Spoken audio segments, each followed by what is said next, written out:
معايا سياده اللواء ياسين عبد الباري رئيس حي غرب القاهره. مساء الخير يا فندم. خير يا كابتن شوبير. ازيك يا فندم؟ ازي حضرتك؟ ازي حضرتك؟ حضرتك اهلاوي ولا زملكاوي يا فندم؟ اهلاوي وبحب الاهلي على فكره يعني. كمان؟ طب حضرتك مش شايف ان الخطاب ده غريب شويه يا سياده اللواء؟ اسال مدير عام النادي السابق والحالي وايه اللي انا بعمله مع النادي وعلاقتي. انا سمعت الحلقه وكتير كلموني على الحلقه ما كنتش بشوف رغم ان انا بحب اتابع الحلقه يعني. نعم. في نائب محافظ المنطقه الشماليه هو المنوط بالاعلانات ورئيس لجنه الاعلانات وهو رئيس المشرف على الاعلانات. فندم انا يا سياده اللواء بس حضرتك بتسمعني انا مش سامع حضرتك خالص. سامعني؟ كده احسن شويه. اتفضل يا فندم. فقلت حضرتك في نائب المحافظ المنطقه الشماليه هو المسؤول عن الاعلانات داخل المحافظه. كويس. تمام. في لائحه تصدر من عند المحافظ المنطقه الشماليه. طب سياده اللواء لا نكلم حضرتك تاني لانه لازم نسمع حضرتك بشكل جيد، يعني نص دقيقه نكلم حضرتك تاني صوت بس يكون اوضح. يا ريت يا جماعه تكلمونا سياده اللواء تاني على طول لانه الكلام اللي هيقوله مهم قوي. لو تاخدوا منه تليفون ارضي كمان نكلمه عليه يبقى افضل بكتير عشان نعرف نسمع لانه هيقول كلام مهم خاصه انه طلع اهلاوي يعني فلازم نبقى عارفين القصه الشكليه. وحتى قال لك اسال رئيس اسال مدير عام النادي انا ايه اللي بيطلب مني او ايه اللي انا بحاول اخدم بيه النادي الاهلي مش من منطلق انه اهلاوي لكن من منطلق موقعه وانه رئيس للحي اللي بيقع فيه النادي الاهلي. هيكون معانا بعد ثواني سياده اللواء ياسين عبد الباري رئيس حي غرب عشان نعرف ايه قصه ازاله اسم النادي الاهلي او ازاله اللافته التي تحمل اسم النادي الاهلي. لجنه التشريعات انتهت الى انشاء لجنه عليا للتحكيم الرياضي في مصر في القانون الجديد. طيب وصل لنا تاني سياده اللواء ياسين عبد الباري. سياده اللواء اهلا كابتن كبير. كده سامعين حضرتك. اتفضل يا فندم. فدلوقتي الكابتن نائب المحافظ المنطقه الشماليه عنده لائحه اللي هو مين يا فندم؟ لا بس ممكن تكون اللائحه اتعملت قبل منه. هي نائب المحافظ المنطقه الشماليه ايا كان اللي موجود هو اللي مسؤول عن الاعلانات داخل محافظه القاهره. تمام يا فندم. وفي لجنه اعلانات بتتم عن طريقه كل حي من احياء القاهره في موظف او اداره اعلانات تمام يعني للتنفيذ. نعم.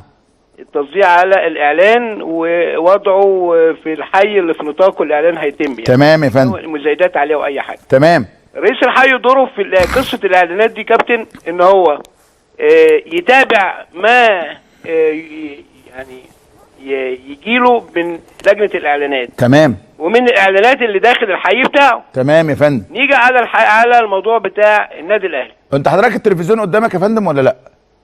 انا شايف اليافطه والله انا حافظها. طب يا فندم. طب تمام اتفضل يا فندم. كويس. بالنسبه لي في حاجه اسمها جايه في اللائحه كمان رغم ان انا مش مقتنع بيها لكن هي موجوده في اللائحه. حلو قوي. ماليش ان انا اطبق اقول دي او دي لا او انا اهلاوي نطبق عليه او انا زملكاوي ما اطبقش عليه. تمام. دي مش بتاعتي. تمام.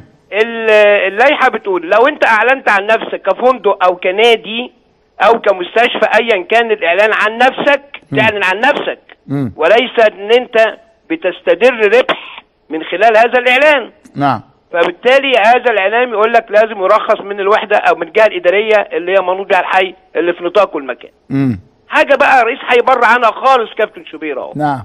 هو يطبق لائحه ممكن ما اكونش مقتنع ممكن بقى اللي انا اقدر اعمله نتناقش مع نائب المحافظ والله دي لم يستدر ربح من خلالها ليه ما نلغيش هذا البند هو بقى بطريقته وكما يتراءى له.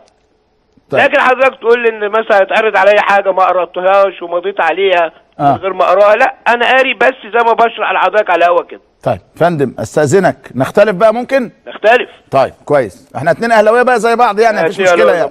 طيب طالما حضرتك قاري وطالما حضرتك مش مقتنع لماذا لم تتناقش الاول مع السيد نائب المحافظ وتقول له يا فندم الكلام ده مش مظبوط والكلام ده مش صحيح وده نادي لا هيئه مديره للربح. نمره 2 يا فندم ان هذه اللائحه ليست منزله من السماء. اللائحه دي ده وضع بشر يعني ناس اجتهدوا زيي وزي حضرتك وفي الاخر يا فندم ده بند خاطئ نشيله. ما ينفعش مستشفى كاتبه على نفسها الاسم ولا نادي كاتب اسمه وفي الاخر نقول له يا فندم لا ادفع رسوم او زيل او وده مخالف للقانون يا سياده اللواء. ده أنا اوعدك يا كابتن اشوفها دي. امتى بقى؟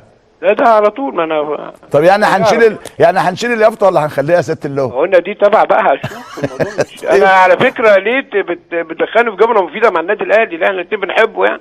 طيب ما انا عارف كويس يعني نقول لهم يعني يستنوا شويه ما يشيلوهاش. لا وبعدين انا ما بعتش ان انا هنزل، انا بعت انذار طبقا للائحه والكتاب اللي طالع كتاب يا فندم ما احنا اتفقنا. قالوا يا جماعه رخصوا، وبعدين ده موضوع فلوس، كلام عبيط يعني. لا مش فلوس، مش حكايه فلوس يا فندم، والله ما حكايه فلوس، حكايه مبدا. ترخيص. لا ولا ترخيص، ده النادي الاهلي يا فندم يعني، ولو نادي الزمالك او اي نادي اخر يعني. ماشي يا كابتن شوبير. شاكرين يا ست اللواء.